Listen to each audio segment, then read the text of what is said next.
Assalamualaikum warahmatullahi wabarakatuh. Selamat pagi teman-teman mahasiswa. Kembali lagi bersama saya Pramedia Karina Putri selaku dosen mata kuliah analisis wacana. Pada pertemuan sebelumnya, teman-teman mahasiswa sudah diberi penjelasan terkait dengan analisis wacana. Pada pertemuan kali ini, kita akan bersama-sama belajar mengenai kohesi dalam wacana.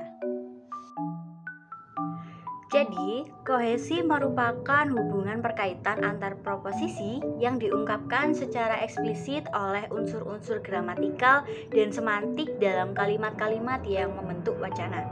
Nah, berarti kohesi adalah elemen pengait antara kalimat dalam wacana.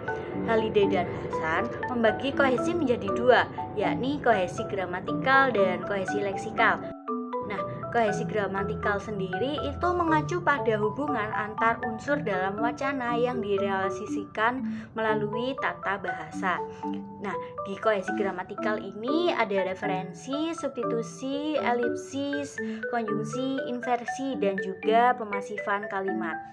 Selanjutnya menuju pada referensi atau pengacuan. Nah, referensi sendiri merupakan hubungan semantik yang pengacuannya bersifat deiksis dan tidak mempunyai referen sendiri. Dicontohkan pada kalimat berikut. Nah, dalam kalimat ini terdapat kata mereka yang mengacu pada pengguna GoPlay. Selanjutnya ada substitusi atau penyulihan. Substitusi adalah alat kohesi yang terjadi di antara dua unsur, di mana unsur yang satu menghentikan unsur yang lainnya untuk menghindari pengulangan unsur yang sama. Di contoh kalimat ini terdapat kata usia dan juga umur. Kata usia tidak digunakan kembali, melainkan diganti dengan kata umur dengan tujuan agar tidak adanya pengulangan kata yang sama. Elipsis ini merupakan proses penghilangan kata atau satuan-satuan kebahasaan lain. Dicontohkan pada kalimat berikut. Nah, di kalimat sebelum didampingi pakar kesehatan jiwa, ini seharusnya ada kata aukarin, yakni subjek dari kalimat pertama, sehingga kalimatnya menjadi ini: aukarin didampingi pakar kesehatan jiwa. Aukarin akan membawakan program live show di GoPlay berjudul Teman Healing Karin Novilda di GoPlay. Selanjutnya ada konjungsi. Teman-teman mahasiswa pasti sudah tahu apa itu konjungsi. Namun kali ini saya juga akan menjelaskan kembali bahwa konjungsi adalah partikel yang dipergunakan untuk menghubungkan kata dengan kata, frasa dengan frasa, klausa dengan klausa, kalimat dengan kalimat, atau paragraf dengan paragraf. Nah, dicontohkan pada kalimat berikut terdapat konjungsi dengan, dan juga sehingga. Inversi merupakan kalimat yang susunannya terbalik. Nah, umumnya dalam bahasa Indonesia susunan sebuah kalimat itu ada diterangkan dan menerangkan. Namun pada inversi terjadi kebalikannya, yakni menerangkan dan diterangkan. Terdapat pada contoh di kalimat berikut. Nah, seharusnya kalimat kedua, yakni di sana terkenal dengan keindahan pantainya, salah satunya adalah Pantai Klanyar, ditempatkan pertama sehingga menjadi di sana terkenal dengan keindahan pantainya, salah satunya adalah Pantai Klayar, dan selanjutnya adalah kalimat yang menerangkan, yakni rencananya saya akan berlibur di Pacitan. Yang terakhir dari kohesi gramatikal yakni ada pemasifan kalimat. Nah, pemasifan kalimat ini terjadi karena kalimat berstruktur pelaku atau aktif diubah menjadi berstruktur sasaran atau pasif. Nah, dicontohkan pada kalimat berikut. Aukarin akan ditemani merupakan pemasifan kalimat dari Dr. Mira menemani Aukarin. Setelah kohesi gramatikal, kita beranjak pada kohesi leksikal. Kohesi leksikal sendiri mengacu pada hubungan antar unsur wacana yang direalisasikan secara semantis. Kohesi leksikal ini lebih banyak dari kohesi gramatikal sebelumnya dan dapat dirinci seperti ada repetisi atau pengulangan, ada sinonimi atau padanan kata, ada kolokasi atau sanding kata, hiponimi, antonimi atau lawan kata, dan ekuivalensi kohesi atau kesepadanan. Yang pertama dari kohesi leksikal yakni ada repetisi atau pengulangan. Nah, repetisi merupakan pengulangan bunyi suku kata atau bagian kalimat yang dianggap penting untuk memberikan tekanan dalam sebuah konteks yang sesuai.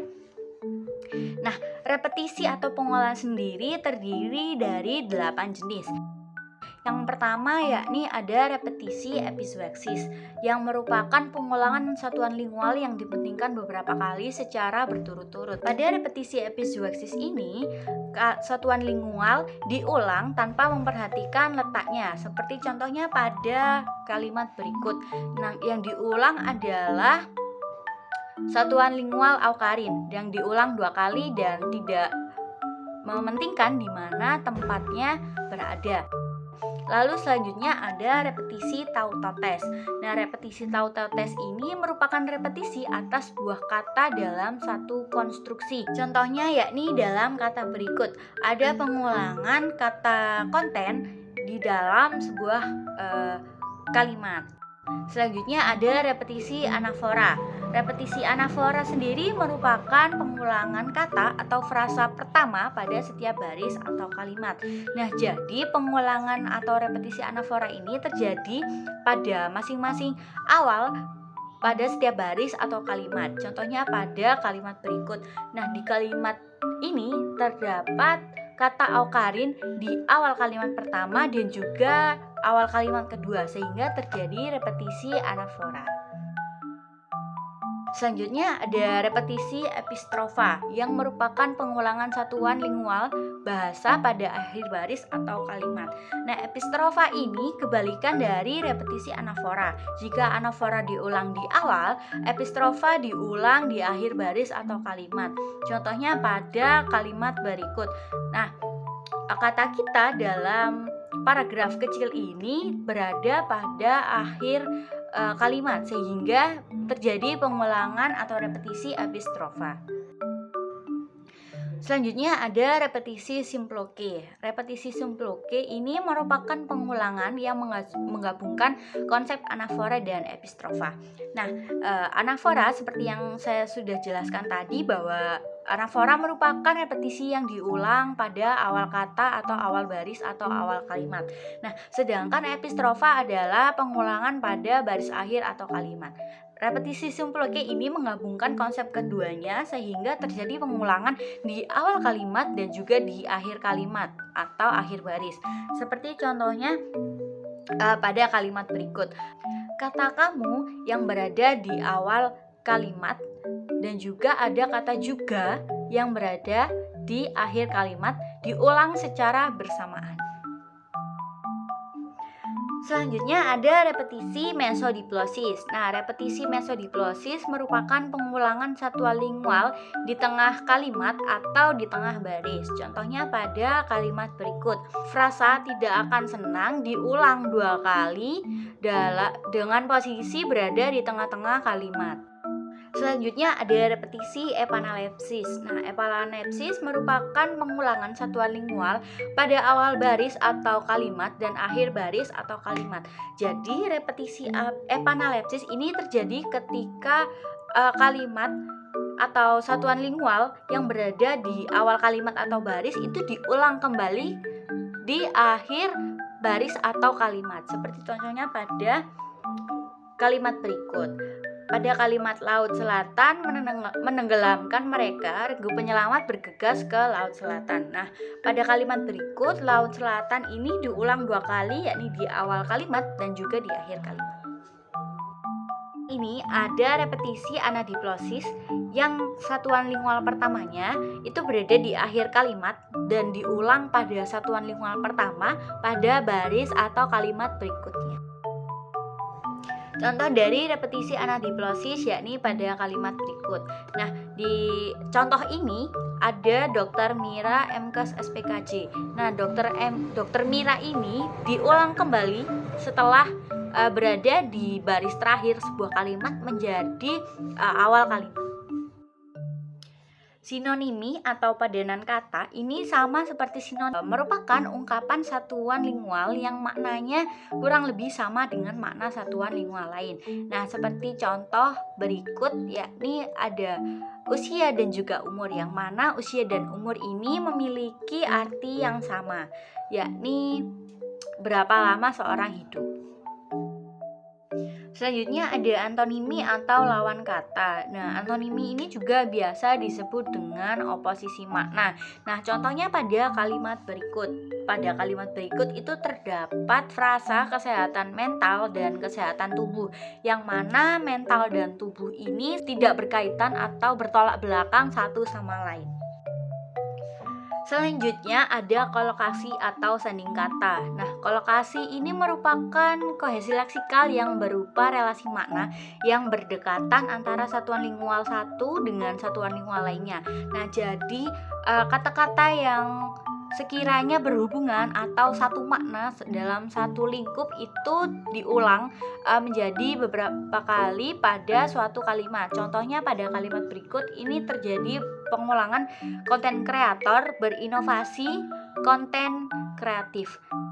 Lalu yang terakhir dari kohesi leksikal ada ekuivalensi. Nah, ekuivalensi merupakan makna yang memiliki kedekatan atau memiliki tingkatan sebanding. Mudahnya, ekuivalensi ini merupakan pengulangan ketika suatu kata memiliki kata dasar yang sama. Seperti contohnya pada kalimat berikut yang diulang kata gangguan dan juga kata mengganggu, yang mana keduanya memiliki kata dasar yang sama, yakni ganggu. Nah, di sini terdapat sebuah teks yang di dalamnya terdapat banyak sekali kohesi leksikal dan kohesi gramatikal. Di sini saya meminta teman-teman mahasiswa untuk menguraikan kohesi leksikal dan kohesi gramatikal apa saja yang terdapat dalam teks berikut. Teman-teman mahasiswa bisa menuliskan jawabannya di kolom komentar di bawah dengan menyantumkan nama dan juga NIM. Bagi mahasiswa tercepat dan terbenar akan mendapatkan hadiah pribadi dari saya. Perjumpaan kita kali ini berakhir sampai di sini saja. Semoga kita diberikan kesehatan oleh Yang Maha Kuasa sehingga kita dapat bertemu pada pertemuan selanjutnya. Terima kasih teman-teman mahasiswa yang sudah mendengarkan dan juga menjawab pertanyaan kuis. Sekian dari saya. Wassalamualaikum warahmatullahi wabarakatuh.